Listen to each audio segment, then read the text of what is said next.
Salut tout le monde, bonjour les Team Meeple. Aujourd'hui, je suis en compagnie d'Alex. Salut. De vous tous qui êtes en train de nous suivre sur Twitch. C'est compliqué à dire les mots dans le bon sens, tout ça. Je tousse toujours. Et bonsoir YouTube, quand tu nous regarderas en replay. Aujourd'hui, on ne va pas jouer. Exception faite, nous allons refaire un petit format sélection. On va vous reparler des jeux auxquels on a joué ces derniers temps. Et en l'occurrence, d'ailleurs, ce week-end, tout simplement. Ce week-end, cette semaine, on peut remonter jusqu'à cette semaine en vrai. On a joué aussi vendredi. Oui, vendredi, ça fait partie du week-end. Je joue sur les mots, excusez-moi. On est resté ce soir, on va vous présenter des jeux qui sont dans les moments de sortie. Ouais, on est plutôt. Parce qu'on a joué à pas mal d'autres jeux, mais là, en fait, on a voulu faire présenter les sorties à nos amis. Ça. On va clairement dire ça. On a voulu faire présenter les jeux à nos amis. Et voilà. Et du coup, soit on commence tout de suite par une présentation, soit on peut parler un tout petit peu du site. On se le réserve pour la fin. On parle un peu du site à la fin. Ok, et bien alors, en première présentation, nous allons sortir un tout petit jeu. Un petit jeu dans les formats exactement de Gigamic, nouvelle boîte en biseau. Et en l'occurrence, Lama Cadabra. Je me souviens plus, le premier jeu, c'était pas tout simplement Lama. Si je me trompe pas, c'était Lama. Faudrait regarder. Le tout premier s'appelait Lama, si je dis pas de bêtises. Hop là, Lama Cadabra. Lama Cadabra, c'est un petit jeu dans lequel vous avez, je vais faire ça et je vais tout faire tomber. Ouais. Non, vous avez des petites cartes, mais également des jetons. Votre but, c'est d'avoir le moins de points possible pour pouvoir remporter la partie. Comment est-ce que ça fonctionne? Vous allez avoir en... C'est un jeu de défausse. C'est un jeu de défausse, totalement. Vous connaissez le jeu, vous savez jouer à Uno, vous savez jouer à Lama Cadabra. Donc vous allez avoir des jetons, soit blancs, soit noirs et un petit bleu. C'est la la particularité du coup qui fait que Lama Cadabra existe. Dans Lama et dans Lama Cadabra, vous avez des cartes qui vont de 1 jusqu'à 6 et également des petits lamas. Le but, comme Alex est en train de le dire, c'est de se défausser de ces cartes. Donc on en a chacun 7 en main. 2, 4, 6, 7. Et le but, c'est de réussir... À partir du moment où il y a une valeur qui est mise devant sur le papier, ouais, tout à fait. Soit on va poser la même valeur, soit on va poser la valeur supérieure. Strictement supérieure. Donc là, en l'occurrence, je vais pouvoir jouer. J'ai un 5. Et sur ce petit 5-là, ça m'indique qu'il va falloir, pour mon adversaire, d'abord piocher pour ensuite jouer. Voilà. Pour l'instant, c'est ça. Hein. Le principe de Lama, c'est on pose une carte de... la même couleur ou la même... Voilà. Donc là, je repose un 5, c'est à toi. Si tu ne peux pas jouer, tu peux piocher. Si je peux pas jouer, je vais piocher. Et en l'occurrence, ça sera de nouveau à toi parce que je ne peux toujours pas jouer. Je vais piocher également. Ça va je ne sais pas si tu en as un ou pas, donc j'ai eu un 6. Un 6. Et qu'est-ce qui se passe après?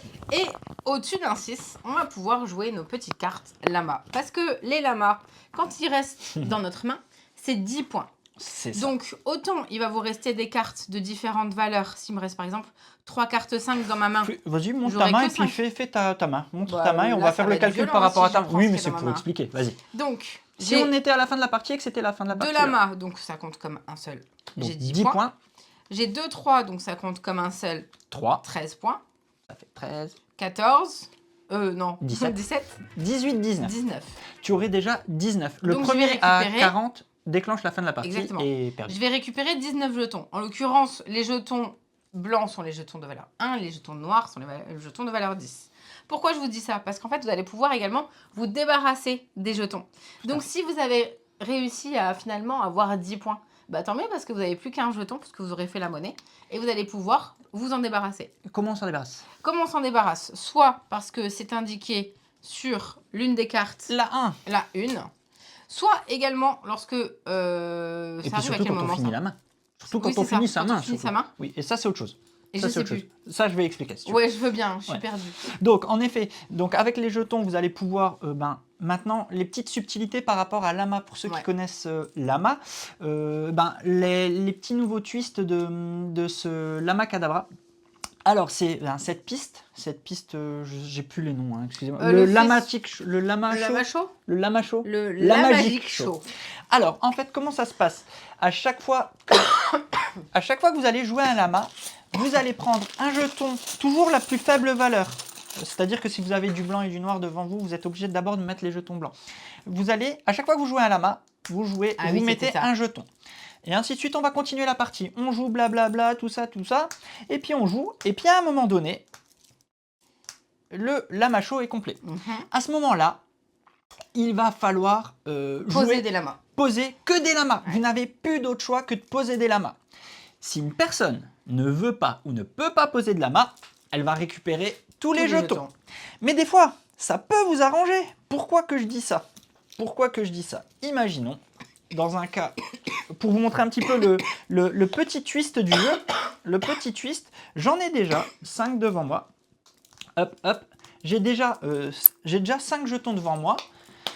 Et comme c'est moi, je ne veux pas, et regardez, ce qui va être plutôt cool, on va dire, donc hop, Oh là là. je ne peux pas poser de l'amas, blablabla, voilà. Je suis là, je les récupère. Bon bah ça en fait 10, je récupère un jeton noir. Tu joues, tu vas mettre un 1 au pire, voilà, je mets le 1, on va dire comme ça, et ça revient à moi. Et qu'est-ce qui se passe? Oh, j'ai un 1 aussi. Hop, bah tiens, j'ai plus qu'un jeton. Le noir en l'occurrence, hop, je te le donne. Donc des fois, vous allez calculer pour prendre les jetons, parce que ça peut vous arranger dans un coup stratégique. C'est d'ailleurs le coup qui vous montre dans les exemples de la règle. Et c'est vrai que ça nous est arrivé plusieurs fois. Les petites subtilités encore par rapport à l'amas. Vous avez donc, je crois qu'il y avait pas ça sur les cartes, mais vous avez donc des cartes qui ont des effets. C'est-à-dire que le 2, vous faites piocher votre adversaire. Bah, c'est pas le 2. Voilà. Oui, c'est le 2, mais là je montre le 2. Voilà. C'est ce symbole-là. Ouais. Vous avez... ça, c'est le nouveau jeton. Le jeton magique. Le jeton magique. Le jeton magique, il est plutôt chouette parce qu'il vous permet de passer votre tour. Et dans ce cas, vous ne piochez pas. Vous passez simplement votre tour et en le passant, vous le défaussez. Et puis voilà. Par contre, si vous le restez à la fin, c'est aussi un jeton qui compte pour 10 points. Ouais. Voilà. Donc ça, c'est la petite subtilité du jeton. Non, c'est 10. Vous avez le 1 donc, qui vous permet de donner un jeton. Voilà. Vous avez le 6 et vous avez surtout, s'il te plaît, vous avez surtout maintenant des cartes de double valeur. Donc, c'est soit un 4, soit un 5. Et donc, en gros, si là, j'avais posé un 3 en dessous, j'aurais pu jouer cette carte, 4, 5, ou je peux reposer un 3. Donc, sur un 3, je peux poser un 3, un 4, un 5. Enfin, voilà. C'est plutôt chouette. Donc, en effet, voilà les petites subtilités de ce lama. C'est un ajout qui est plutôt chouette, qui rajoute un petit peu de tension, qui est vraiment qui le rend encore plus fou. En fait. Ouais, qui le rend encore plus chaotique. Moi, c'est le mot, c'est vraiment le mot, c'est chaotique. C'est-à-dire que vous avez encore moins de contrôle, je trouve, dans le sens, il faut espérer que ça arrive dans ta main, quoi, les bonnes cartes. Mais finalement, tu peux gérer avec la Magic Show et tout ça. Donc voilà, nous, on a beaucoup aimé. Clairement, on y a joué avec les enfants, en famille. Ça marche super bien. Voilà, en effet, il fait partie de la gamme, je ne sais pas comment elle s'appelle. C'est boîte biseau. Avant, Gigamic avait les petites boîtes métal, les Similo, pas les Similo, n'importe quoi. Les Quicks, le jeu de légumes. Potage, non, pas du tout. La fin des artichauts. La fin des artichauts. Enfin, toutes les petites boîtes, les boîtes rectangulaires, mais en métal, changent finalement de salade de poing également, bien sûr. Et sont comme ça, du coup, maintenant des boîtes biseau. Et on en a en effet quelques-unes. Ouais. On enchaîne tout de suite sur l'autre boîte biseau qu'on a joué. Ouais, vas-y, on va les laisser de côté. Allez, vas-y. Once Upon a Draft, on y a joué donc au brunch de la Caverne du Gobelin. On l'a découvert ce week-end, on ne le connaissait pas, on vient de le recevoir. Donc nous, il est peut-être encore tout neuf d'ailleurs, pour le coup. Il est tout neuf. Il est tout neuf, on a joué avec le jeu de la caverne pour le coup. Donc qu'est-ce que Once Upon a Draft? Once Upon a Draft, tu veux le pitcher? Je le pitch? Dis-moi. Alors, je vais tenter, mais j'ai eu du mal à le comprendre. Moi, le matin, il ne faut pas m'expliquer trop de règles. Moi, je l'ai très bien compris, celui-là. Il ne faut pas m'expliquer trop de règles et il ne faut pas me dire trop de choses. C'était le dernier jeu auquel on a joué. On avait joué à 4 jeux. Donc, il va y avoir 3 phases. La première phase, dans laquelle on va drafter nos cartes, de manière à récupérer certaines cartes. Tout à fait. Pourquoi est-ce qu'on va récupérer des cartes, Parce que en deuxième phase, on va jouer à la manière du jeu de pli. Une bataille, même pas de pli. Moi, je dis une bataille. Oui, c'est pas un pli, c'est une bataille. Celui qui aura la valeur la plus haute sur sa carte, la valeur qui est ici, remportera du coup, comme tu dis, la bataille. Et en troisième et dernière manche, une fois qu'on aura des cartes devant nous, on va marquer. Ouais, je vais juste les remettre là. Super. On va marquer les points qui sont indiqués en dessous. En mode collection et combo. Ouais, c'est On ça. peut dire, hein. C'est de la collection combo, voilà. Là, j'ai mis les cartes dans l'ordre, donc franchement, ça marche pas du tout. Mais vous voyez, il y aura des petits, justement, des combos de personnages qui vont avec un autre. En l'occurrence, Pinocchio qui va avec Geppetto, Jack qui va avec le géant, Boucle d'or qui va avec les 3 ours, La Belle qui va avec la Bête. Oui, j'étais obligée de le dire. Tout à fait, ouais. C'est quoi Vas-y, continue. Ouais. Donc, du coup, vous allez avoir des cartes et on va drafter de manière à récupérer comme ça, manière à récupérer des points. Les points, il y a plusieurs façons d'en gagner. Soit vous allez avoir, hop, je vais les mettre là. Soit vous allez avoir des étoiles. Les étoiles, c'est 2 points directement. Oui. Soit vous allez avoir des cœurs. Les cœurs, c'est 1 point. Soit vous allez avoir des petits cristaux. Et par paire de cristaux, vous aurez 1 point. Oui. Donc le but, c'est de réussir comme ça à avoir un maximum de points pour pouvoir remporter la partie. Je crois que tu as tout dit. J'ai tout bien dit. Ok, parfait. Je voulais juste parler du pitch, fonctionne. un peu le pitch, c'est-à-dire vas-y. c'est les comptes se sont mélangés. Et attends, je vais juste prendre ça. Ouais. Vas-y, les comptes se sont mélangés et puis on va pouvoir faire des mélanges avec les personnages des comptes. Voilà. Oui. Je vais juste vous mettre les cartes d'un côté. C'était 7 cartes, hein? Oui, hein? Oui, parce qu'on en gardait que 6. Oui. Non, c'est une bêtise. Je crois que c'est ça. Donc on va faire une petite phase de draft. D'ailleurs, il y a une variante. C'est un jeu qui se joue de 3 à 6 joueurs, mais il y a une variante de joueurs qu'on n'a pas testé. Donc comment ça fonctionne comme tu le dis, hein. Là donc on a des cartes devant nous. J'avoue que j'ai pas tout écouté de ta... J'ai dit t'as dit les valeurs, points, super. machin, ouais. Donc voilà, et celui qui a le plus de points remporte la partie. Je montre mes je cartes, voulais c'est qu'on pas... draft. Non, mais je vous montre un petit peu. Donc là, en gros, je vais garder... Bon, normalement, à 2, ça fonctionne pas comme ça. C'est exactement ce que tu étais en train de dire. Oui. C'était exactement ce que tu es en train de dire. Là, moi, par exemple, je vais garder... Tiens. Ah bah, je vais garder ça. Hop, je fais ça. Voilà. Tiens, regarde. J'ai gardé une carte. Je vous montre un peu comment ça va fonctionner, un petit peu cette idée. Tiens, voilà. On va rapidement le drafter et vous montrer comment ça tourne une manche, mais sans aller jusqu'au bout. Garde-en qu'une. Hein. Comme ça, vas-y. Pourquoi? Bah, c'est juste pour montrer comment ça fonctionne. Mais de quoi tu fais un combo? Non, j'étais déjà sur la fin. Tu veux qu'on fasse quoi là? Ah, moi je voulais montrer comment on draft, comment on fait la bataille. tout ça. Comme ça. Voilà. T'as des cartes, j'ai des cartes. Ok, tu m'en as laissé. choisit Ok, une. je t'ai laissé ça. Ok. Donc voilà. Donc là, on va dire que normalement, on a fait un bon draft. Là, je pense que ça va pas du tout matcher. Donc là, par exemple, je vais faire. Ok, j'ai compris ce que t'as dit. Oui, voilà, tu comprends. En fait, je comprends vite, hein, mais faut m'expliquer longtemps, j'ai dit. Alors, je vais tenter de faire ça. Allez, je joue Hansel. Hop là, Ok. Hansel. Le troisième joueur, il jouera la vilaine fée, une valeur de 34. Ouais. Et moi, je vais jouer... Ça, c'est nul. Hop là. Donc là, ça serait le troisième joueur qui remporterait cette bataille. Exactement. Mais avant, on va regarder un petit peu les particularités. Ça tombe bien, tu gagnes un cœur. Pourquoi? Parce que tu as joué la dernière carte lors du tour. Voilà. Et en plus, tu as un cœur. Ah non, c'est même pas ça. Je suis en dessous. Si ça avait été la carte la plus faible... Si j'avais joué ça, tu aurais eu un deuxième cœur. Donc voilà. Ça aurait été plutôt cool. Donc voilà. Donc là, durant cette phase, on va faire une bataille sur laquelle ces pouvoirs vont s'appliquer. Par exemple, lui, il gagne, regardez. Les cristaux. On va faire... Selon le petit picto qu'il y a. Et d'ailleurs, la carte, ouais, comme par hasard, j'en ai pas. J'en ai un là, tiens. Hop, voilà. Donc selon là, le petit picto un peu vampire, finalement. C'est ça. Donc là, hop, je vais monter. Regardez. Hop. Là, par exemple, sur cette phase de jeu, sur cette phase de bataille, la vilaine fée, le joueur qui incarne la vilaine fée, il aurait gagné 2 cristal. Voilà. Et ça avance comme ça. C'est-à-dire que lors de cette phase, vous avez cette phase de bataille, vous récupérez votre carte, vous ne gagnez pas toutes les cartes, vous récupérez votre carte, et ensuite, à la fin, vous regardez si vos cartes combinent bien entre elles. Tout simplement. Voilà. Oui, tu vérifies? Je suis en train de regarder. Ah oui, en fait, quand on joue à 2 joueurs, il va y avoir cette notion de joueur fantôme qui te brasse des cartes dans la main. Bah oui, logique. Quoi. Donc voilà, je sais pas s'il y en a qui l'ont testé dans le chat, il vient de sortir. Il est sorti le 4 la semaine dernière. Donc nous, la partie, c'était vraiment très sympa. C'est un petit jeu pas prise de tête. Je pense qu'il faut plusieurs parties pour maîtriser les cartes, combos des personnages. Voilà, c'est sorti la semaine dernière, donc dans cette gamme de... La petite particularité, ce que j'ai pas dit non plus, c'est que quand tu joues les cartes, pendant la phase de pli bataille, tu vas marquer les points, ce qui est indiqué par rapport à quoi? Non, il y a marqué 3-6. Oui, Ah c'est oui, un 3-6. mais il y a une variante. Ouais, sur la Oui, boîte, oui, c'est un oui, 3-6, oui, mais oui, tu as c'est une ce que j'ai variante, dit. donc c'est une variante en tout cas. Ouais, ils ont fait Ils le l'ont choix de pas pas le mettre sur la noté boîte. sur la ouais. boîte, comme Ok. quoi tu pouvais jouer à 2 joueurs. Ce Ouais. qui est, franchement, moi, ça, j'apprécie. Ah ouais, j'apprécie aussi. Ouais. Parce que si tu me Ça vends veut un dire 2 que c'est pas joueurs une et qu'en fait, config, ça ouais, se c'est joue pas pas une à 2 config joueurs, qui marche.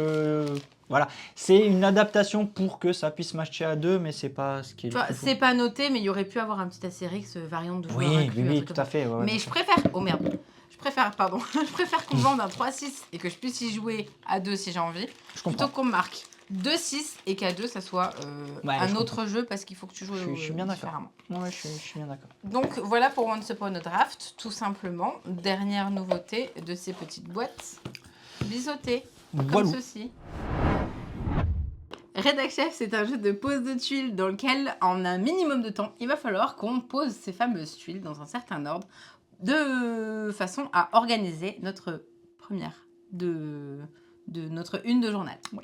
Je vais pas ouvrir la boîte parce que ça va être un bazar sans nom. Ça va être un Donc bazar. on va pouvoir montrer sur cette petite couve. Moi, j'assume que c'est un bazar sans nom, si tu veux. On peut prendre le bazar sans nom. On a essayé de ranger tant bien que mal.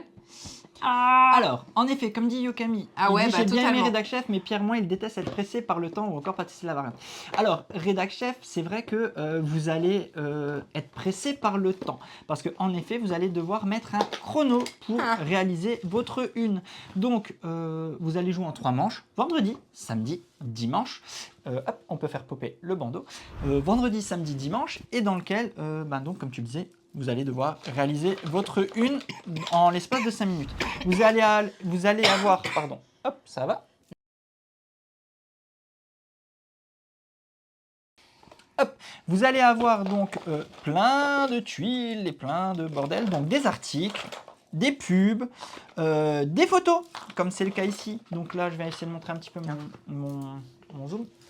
Donc vous allez avoir des articles, des photos, et donc vous allez aller chercher tout ça pour en prendre un maximum, et il va y avoir des contraintes de pause. La première étant le time. Le temps déjà. En fait, déjà, on va aller les sélectionner parce qu'elles sont toutes la première que vous sur posez, la table. Vous devez la mettre sur l'étoile. Ouais. Hop là. Donc toutes les tuiles sont sur la table, face cachée. Il va falloir que vous alliez les prendre de manière à essayer d'organiser par rapport à la taille qu'elles ont pour pouvoir les mettre sur votre une, pour qu'ensuite, en effet, comme tu dis, ça rentre dans cette case-là. C'est ça.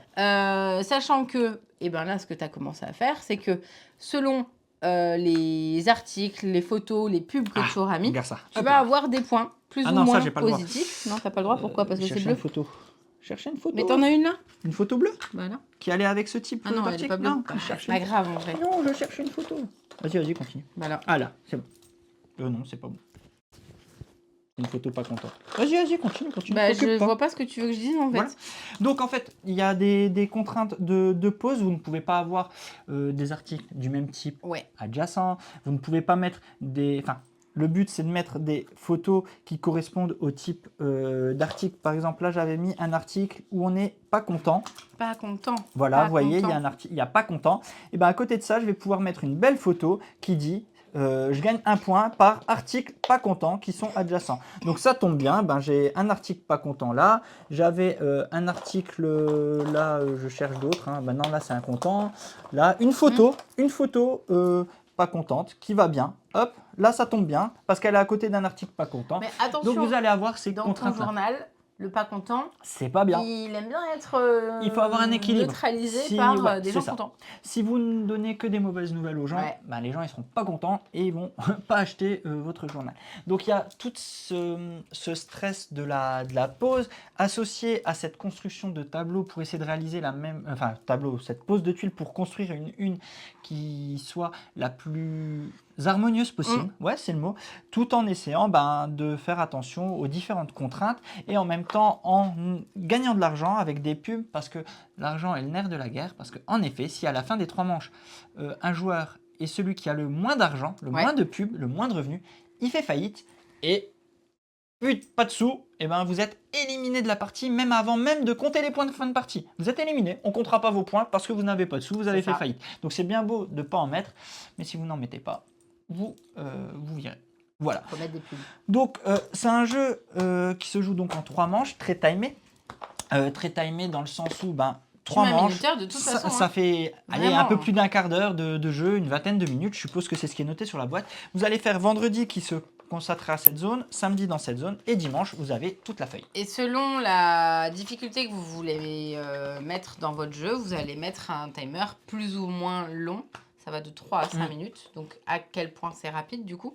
Oui. Et en fait, quand vous les sélectionnez, vous les mettez sur votre journal. Une fois qu'on les aura tous sur votre bureau, une fois que vous les aurez tous mis sur votre bureau, vous allez devoir les organiser. Tout à fait. Et là, en l'occurrence, encore une fois, dans un minimum de temps. C'est ça, 3 phases, hein, comme tu dis. Tout La simplement. phase où tu récupères, la phase où tu Et poses. tu fais ça 3 fois. Et voilà, en essayant d'être celui... Enfin, c'est ce qui est plutôt bien faire. C'est vous faites la maquette et puis vous l'envoyez à l'impression, quoi, en fait. Ouais. Voilà. Donc, le truc cool, c'est d'y jouer 3 jours de suite. Le vendredi, le samedi et le dimanche, comme dit Olivier, voilà.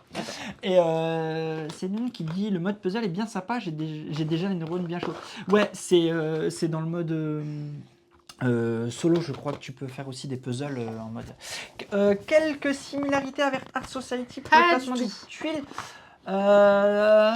Si, En le vrai, fait de si. pas pouvoir En les vrai, mettre côte à si. côte, c'est Si, tout. en vrai, si. Rinspeed, maintenant que tu le dis et que tu le pointes du doigt, c'est vrai que ça ressemble Bah. quand même pas mal en vrai. Non. Bon, Art oui, Society, mais non. tu fais ton mur avec des tableaux, il faut que celui-là soit pas à côté de celui-là. Là, Sauf que là, tu as un côté combo. c'est un jeu rapide. Oui, et t'as le jeu et t'as pas la phase d'enchère. Et t'as pas la T'as phase pas fa- d'enchère. oui. On va dire la pose se ressemble, mais Oui. le reste des mécaniques ne C'est se, ça. repose, C'est ne juste se au ressemblent niveau pas. de Oui, la je comprends. pose de Oui, tuiles, oui. au niveau de l'emplacement, parce que sur Art Society, il faut pas que tu aies Oui, tu as raison. les mêmes Tu as raison. couleurs côte à côte, etc. Mais sinon, mis à part ça, non. Non, tu as finalement, rien à raison. voir. Oui, c'est voilà, la pose ressemble, mais en effet. On continue sur Toreki. Toreki, c'est un jeu qui sort la semaine prochaine. C'est un jeu que nous avons reçu et que nous avons joué avec nos enfants. Ça se joue de 1 à 4 joueurs à partir de 8 ans et la partie dure environ 20 minutes. C'est un jeu dans lequel nous arrivons sur une île. Nous sommes naufragés. Et nous devons réussir à survivre et faire certaines missions. Sachant que... Merci. Sachant qu'en fait, c'est un jeu dans lequel vous allez avoir une application qui finalement vont soit vous dérouler les règles, sachant que les règles sont vraiment pas très compliquées parce qu'en fait, tu vas faire tes actions et c'est ça. Mais l'application, c'est surtout qu'elle va nous servir à scanner les petits QR codes, un peu à la manière des... Chronicle of Crime. Chronicle of Crime, exactement. J'étais sur un autre jeu, mais ça marche aussi sur celui-là. Et le but, du coup, c'est de réussir certaines missions, de réussir à survivre pour pouvoir aller récupérer, en tout cas, des choses pour pouvoir c'est ça, en fait, remporter nos missions. Le principe, c'est en effet, moi j'aime bien dire que je ressens ce côté aventurier Ouais. et en même temps j'ai eu un sentiment de comment dire ça, de jeu dans lequel je vais pouvoir faire ce que je veux. Dans le sens où, c'est-à-dire que là, sur le début de l'aventure, parce qu'on n'a pas fait, il y a 7 à 8 heures de jeu, si je dis pas de bêtises, hein, je crois que c'était ça. Sur le début de l'aventure, donc on arrive, on est sur l'île, on va avancer, progresser. Tu peux montrer, on a tout refermé tout. Oui, on a tout mis on a reset le jeu pour pas spoiler justement. Donc on arrive, on est sur l'île. Vous inquiétez pas, il n'y a aucun spoil là dans ce que vous allez voir. Donc on est sur cette île, on est avec nos petits meeples et on va se déplacer sur les cases. L'appli va vous servir à dire oui, dites-moi sur quelle case êtes-vous arrivé. Et en effet, avec l'appli, donc je suis là, je dis, en fait c'est tout simple, hein, la mécanique est toute simple, c'est vous pouvez vous déplacer d'une case ou dépenser une nourriture pour aller un peu plus loin. Vous arrivez, je vais là, j'arrive sur la case numéro 4. On me dit, il y a des oiseaux, ils sont là, grâce à ça, vous avez découvert une nouvelle espèce, parce qu'on arrive sur une île qui a jamais été explorée, et on me dit donc, ok, vous avez découvert cette nouvelle espèce d'oiseau, et cette nouvelle espèce, vous allez la nommer et tout ça. Bref, c'est des oiseaux et ils sont jolis, machin. Mais en même temps, sur la plage, vous découvrez des morceaux de bois. Est-ce que vous voulez les ramasser ? Vous les ramassez, vous les prenez, vous les mettez, vous avez dans votre inventaire. Dans votre inventaire. Parce que vous arrivez sur l'île, vous n'avez pas de cabane, pas d'outils, pas de nourriture, ton bateau s'est cassé. Donc les premières missions, c'est il faut vous faire un abri, il faut trouver à manger, il faut vous nourrir, et bref. Donc vous allez explorer l'île en essayant de trouver des points de nourriture. Donc petit spoil parce que c'est juste un début d'aventure, mais pour vous expliquer un peu comment ça fonctionne mécaniquement, c'est à un moment donné, je vais ici, je récupère du maïs. Avec ce maïs, je vais bizarrement, j'arrive sur cette case et là, je découvre une autre espèce. Cette nouvelle espèce, je regarde, je la cherche, excusez-moi. Je la cherche. Parce que c'est le petit qui l'a trouvé, c'est même pas moi qui avais fait le rapprochement. Ah oui, je vois. Voilà. Cette nouvelle espèce, tiens, elle a un maïs dans la main. Qu'est-ce que je fais? J'utilise un objet, je scanne le en l'occurrence, maïs. mon épi de maïs. Parce que Et j'aurais là, trouvé du on maïs. me dit, ce petit poulet que j'ai nommé Pouli Pouli, eh ben, il vient, Pouli Pouli, il vient, il dit, ben, vous l'attrapez, bizarrement, il est docile, il vient, vous le récupérez, vous l'amenez dans votre camp et on vous dit, grâce à ça, maintenant, vous allez avoir des œufs tous les matins, donc vous allez récupérer de la nourriture et cette nourriture ben, vous permet d'aller plus loin dans l'île et donc grâce à cette nourriture qui est ce jeton Joker qui vous permet d'explorer plus loin, vous allez aller plus loin, vous allez faire du feu, vous allez faire votre cabane, vous allez découvrir des choses. Non, mais j'explique, voilà. Vous allez donc, l'appli sert surtout pour... combiner les objets entre eux. Ouais, combiner en effet, parce que vous allez pouvoir combiner des objets. Franchement, je dis pas qu'il y a le cas, mais un seau d'eau et un feu, par exemple, ben, ça éteint le feu. Par exemple, c'est une combinaison. Mais je sais même pas s'il y aura ça. Sur une île déserte, trouver un seau d'eau. Ouais, voilà, trouver un seau d'eau, voilà. Bref, donc vous allez progresser. L'île, là, ce n'est qu'un début, parce qu'en effet, comme vous pouvez le voir, l'île peut être très grande. Elle va s'agrandir. Vous allez découvrir des cases vont évoluer. Par exemple, je sais que sur ce plateau, vous allez faire évoluer des cases et en poser d'autres parce qu'elles vont... voilà. Il va y avoir des choses. Voilà, il va y avoir des choses qui se passent et vous allez progresser dans l'histoire pour essayer de découvrir les espèces, trouver des trésors et revenir à la fin de la partie en ayant réussi un maximum de missions tout en ayant donc découvert des nouvelles choses. Vous voyez, attendez, n'ouvrez pas, blablabla, blablabla. Il va se passer des choses. Bref, on va pas rentrer dans les spoils. Il y en a pour... c'était écrit sur la première page, il y a... C'était où? Non, 6 à 8 heures de jeu. Voilà, 6 à 8 heures de jeu. On a joué pratiquement 1h30 et je pense qu'on était encore qu'au tout début. Oui, ben moi en fait j'avais vu 20 minutes sur la boîte et j'étais là en mode à un moment donné parce que on jouait. Ouais, vas-y, je te laisse finir. Et pour le coup, c'est peut-être nous qui avons fait un truc, mais il n'y avait pas de fin. Tu t'arrêtes du coup quand tu veux. Ben, c'est exactement ce que je voulais ajouter. En effet, il y a un système de sauvegarde dans l'appli. C'est-à-dire que les journées sont rythmées par un rythme de matin, midi, soir. Enfin, matin, midi, après-midi, voilà. Donc, vous allez faire à chaque fois 3 actions par personnage. Et généralement, il est préconisé de s'arrêter à la fin des 3 actions de chacun. On est à la fin de la journée. On vous dit c'est la fin, vous rentrez au camp. Voulez-vous sauvegarder? On sauvegarde et on pourra reprendre à là. Donc, ce qui est plutôt bien fait. Donc, quand vous revenez, on vous dit replacez votre meeple ici, replacez les outils que vous avez, prenez la photo, comme ça vous savez tout ce que vous avez, et vous continuez à progresser dans l'aventure. Donc, voilà, c'est vraiment un jeu coop et immersif, ce qu'ils disent pour toute la famille. Je l'ai vraiment ressenti comme ça. Ouais. Non, c'était chouette, les garçons étaient bien embarqués dans le jeu. Je dois dire que j'avais moyennement apprécié Kids Chronicle parce que j'avais eu l'impression de passer mon temps sur le téléphone et je n'ai pas eu ce sentiment sur Toriki.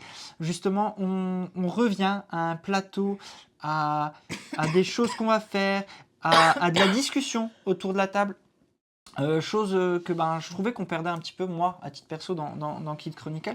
Donc j'ai vachement plus apprécié Toriki de ce point de vue-là. Voilà, ces aventuriers, le côté je vais mixer des objets pour faire... j'ai eu l'impression de vivre une aventure et puis avec ce récit qui progresse au fur et à mesure, des péripéties qui arrivent. Au 3e jour, il se passe tant. Au 4e, il se passe autre chose. Tatati, tatata. Il se passe des choses. C'est drôle, il y a plusieurs personnes dans le chat qui nous disent un Robinson Crusoe pour les enfants. Ouais, pour ceux qui auraient la référence. Ouais, non, mais clairement. Ouais, non. Donc, ouais, j'ai vraiment apprécié. J'ai pas fait attention au prix, je vous avoue. J'ai pas fait attention. Santo l'a dit juste avant, 27. 27 euros. Moi, j'avoue que ça fait partie de ces jeux que je pourrais conseiller pour un cadeau de Noël. Voilà, pour Noël, pour des enfants, pour des gens qui ne cherchent pas des règles trop abusées. Je trouve que c'est bien. Et je trouve que nous, on est pile dans la bonne tranche, c'est-à-dire qu'ils ont... pourtant, non, ils ont grandi, donc ils ont 9 et 12. Mm. Mais ils sont quand même bien lancés dans l'aventure. Ouais, et tout à vraiment, fait, ouais. je fais un truc presque... c'est bête, mais un peu ce qu'ils retrouvent quand ils jouent aux jeux vidéo, de je dois faire une action Et pour ben, aller c'est machin. exactement ça. Et Alors, sauf qu'ils le font sur le En plateau, quoi. tant que parent, on pourrait reprocher de dire encore des écrans, mais des fois c'est difficile de les faire décoller des écrans. Et là, c'est un petit subterfuge selon moi. On arrive, regardez, il y a des écrans, il y a des choses qui se passent sur un écran, mais on va quand même jouer autour de la table. Et donc, en ce sens-là, ça marche en fait. Ça a marché. Et bien sûr, l'idéal aurait été sans écran, si on peut Mais éviter. sans écran, tu te trouves Mais avec un là, livre c'est comme ça compliqué. pour Voilà. détailler ce qui se Et passe. donc là, moi, l'appli est pas intrusive. Mm. Je l'ai pas trouvé intrusive. Il faut l'utiliser, on s'entend bien, puisqu'il faut écrire sur où on arrive et tout ça.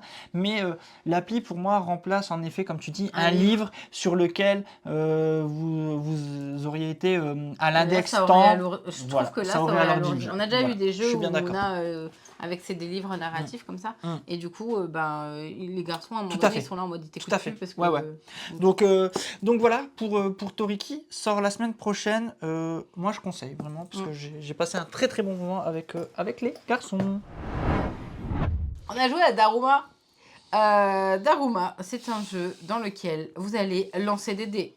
Les infernaux, les célébrissimes, qui vont faire que ce qu'ils veulent. Et en l'occurrence, pas se mettre sur les phases sur lesquelles vous voulez. Dans Daruma, vous allez avoir un petit tanuki, des Daruma, mais également des objectifs avec des Daruma à récupérer. Toi, tu auras cette carte, moi, j'aurai cette carte. Et autour de ce petit tanuki, vous allez avoir des Daruma. Des Daruma. Sur ces Daruma-là, il y a différentes choses. En l'occurrence, ils ont une paire d'yeux. Ouais, c'est des gens quand même vachement bien faits. Sauf que je vais vous le lire. J'étais en train de chercher où, mais c'est pas grave. Le Daruma est une figure de papier mâché japonaise. Voilà, c'était japonais que je cherchais. Ayant la forme du moine bouddhiste. Ayant la forme d'un moine bouddhiste, il est utilisé pour se rappeler et se motiver à accomplir un objectif de vie personnel. Lorsque vous procurez un Daruma, fixez-vous un objectif que vous voulez atteindre. Tu peins la première pupille, et une fois que tu l'as atteint, tu pourras peindre la deuxième pupille.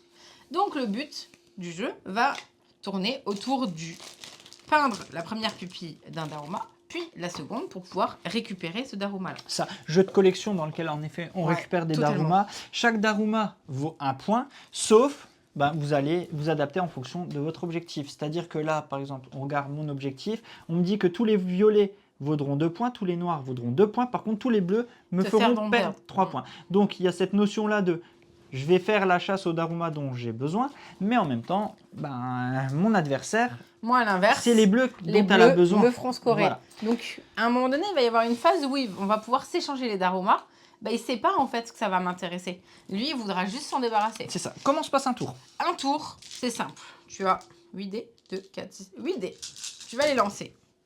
Plus ou moins bien. Parce que je vais me retrouver avec des 4. Les 4, c'est la valeur maudite au Japon. C'est ça. Je vais devoir la poser sur le livre de compte. Je lisais que d'ailleurs dans ils n'ont pas d'étage numéro 4 dans les hôpitaux parce que ça porte malheur le 4. C'est un truc de fou. L'autre particularité, c'est que j'aurais dû poser un jeton de valeur 1 pour faire une pupille. Je n'en ai pas. T'as pas de dé avec donc je vais poser un dé sur cet emplacement. Le saké du tanuki. De manière à relancer tous les autres. Oui, on va juste tricher, sinon... J'ai un dé de valeur 1. Je vais pouvoir le poser sur l'un des Daruma disponibles. Soit je le pose ici de manière à relancer tous mes dés de valeur différente. C'est ça, parce qu'en fait, soit je vais le poser ici pour pouvoir tous les relancer. Soit je vais le poser là, par contre, c'est tous des dés similaires. C'est ça. Je vais également pouvoir les poser... pour donner un Daruma à quelqu'un, enfin là, échanger. Exactement, pour pouvoir échanger un Daruma. Et il y a également les petits Daruma jaunes qui, eux, sont des particularités. C'est-à-dire que quoi qu'il arrive, quand tu l'as, tu as 2 points.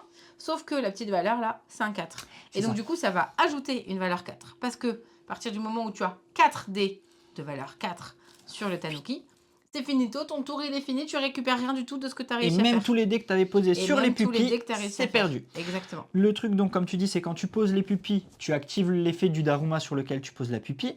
Ton but étant d'avoir les deux, parce qu'en effet, si ton tour se termine Tu à ce récupères moment-là, le Daruma. tu récupères le Daruma et tu l'as en plus dans ta Exactement. collection. Si ton tour se termine et qu'on est comme ça, on enlève le dé, on pose une pupille en, C'est ça. en punch, et le prochain joueur n'aura plus Ah, déjà plus que... qu'un pour valider, ouais. Donc c'est un petit jeu sur lequel vous allez avoir l'aléa du lancement de dés, mais en même temps, cette prise de risque de Ouais. est-ce que je retente de relancer et de tomber sur un 4 qui me fait perdre ou pas? Est-ce que j'essaye de pousser ma chance pour choper un maximum de Daruma ou pas? Il y a tout ce côté-là qui est plutôt fun. Il y a ce côté stratégie du voilà, j'ai un super lancé, j'ai que des 6. Eh ben, j'ai que des 6, je suis comme ça. Là, c'est l'idéal, vous voyez. J'ai que des 6 et j'ai un seul 1. Je suis comme ça, voilà, on va dire que j'ai un petit dé comme ça, et ben je fais ça, je l'ai pas, c'est le seul que je voulais, que j'ai pas, pardon. Si, tu l'as là. Non, c'est pas celui-là que je voulais, c'est le seul qu'on n'a pas parlé. Il est où? Il est là. Ah, oui, c'est vrai qu'il existe. J'ai que celui-là. des 6, et qu'est-ce que je fais? Ben je pose mon petit 1 ici, qui me dit, je peux augmenter ou diminuer de 1 la valeur des dés qui sont de même tous mes valeur. dés de même valeur. Donc bah là, ça tombe bien, ça boucle, hop, j'ai de 1. De 6, ouais. De 6, tu passes à 1 ou tu passes à 2. C'est trop bien. Tu passes à Celui-là, 5. il était là. Là, en effet, je vais ici. Comme ça, je lance Ouais. mes dés qui ne sont pas de même valeur. Je les lance. Et Hop. l'inverse est disponible aussi, c'est-à-dire que le changer la valeur des dés de différentes valeurs existe. C'est ça. Ah, c'est bon. J'ai cru Oui, que- c'est bon. ouais. Donc, voilà, il y aura tout ce côté strat qui est vraiment très chouette. C'est pas loin du party game pour moi. C'est Ouais, totalement un party on game. est d'accord. Voilà, on est d'accord. Ça joue jusqu'à 6. Ça joue jusqu'à Ah non, jusqu'à 5. 5. Donc voilà. Donc vraiment très sympa. Très bon moment autour de la table. Des règles toutes simples. Et vous pouvez jouer avec papy, mamie, tout le monde en fait. J'allais dire c'est prise de tête, mais non, c'est juste t'as envie de râler. Non, parce que t'as les envie de dés, râler, ils font c'est pas ce rigolo. qu'ils- Et puis ils parce font que pas ce tu que chopes veux, le en fait, Daruma, tout simplement. tout le monde et tout ça. Donc voilà pour Daruma. Voilà, on a fait le tour. J'espère que cette petite sélection vous a plu. N'hésitez pas à donner vos avis, comme tu dis, à faire votre petit tour. Et puis voilà, on se retrouve très bientôt pour une prochaine sélection, un prochain live, des prochaines parties. Et puis voilà. Ouais. Et ben salut YouTube. On se retrouve très bientôt et on va en l'occurrence jouer très prochainement. À très bientôt et amusez-vous bien. Ciao, ciao. Salut. Allez, n'hésite pas à donner ton avis sur lesmeeple.fr, le site de référence des reviews et tendances jeux de société. Allez,